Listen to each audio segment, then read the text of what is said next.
Mona Lisa adalah salah satu lukisan terbaik sepanjang sejarah dunia.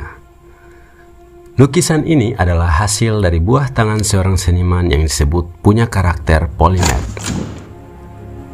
Sejak abad ke-16 hingga sekarang, lukisan fenomenal ini telah berusia 517 tahun.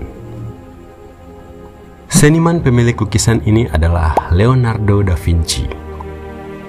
Ia disebut sebagai seorang seniman yang polimatik dan karyanya banyak menginspirasi dunia sains dan penemuan modern. Jika kalian sedang bertanya tentang makna dari polymath dan kenapa Leonardo da Vinci dikenal sebagai seniman yang polimatik, maka simak video ini sampai selesai.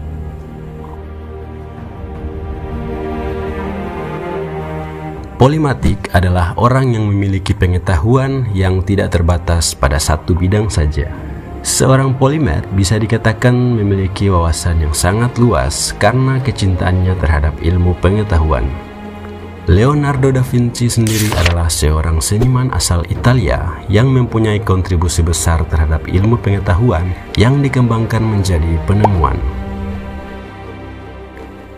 Selain pelukis, ia juga dikenal dunia sebagai seorang arsitek, penemu, ilmuwan, penulis, dan filsuf di masa Renaissance. Masa perubahan yang menjadi batas antara periode klasik dengan modern. Inovasi pertama dari penemuan Da Vinci yang dianggap melampaui zaman adalah the flying machine.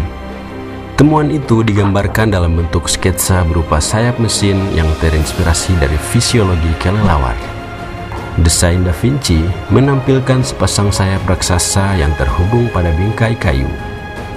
Pilot yang ada di dalamnya bisa berbaring telungkup dan menggerakkan sayap tiruan tersebut. 400 tahun kemudian, imajinasi yang dituangkan dalam sketsa karya Da Vinci tersebut dikembangkan oleh Wilbur dan Orville Wright dalam sebuah mesin yang benar-benar bisa terbang, dan kemudian berhasil menerbangkan manusia secara perdana pada tahun 1903. Di akhir abad ke-15, Da Vinci mendesain sejumlah instrumen perang.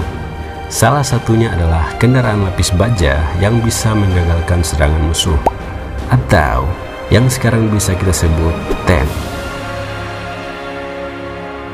Desain temuannya itu bergambar kereta bertenaga manusia yang dilapisi lembaran logam. Celah pada lapisan luarnya itu memungkinkan seseorang menembakkan senjata dalam kondisi terlindung dari dalam.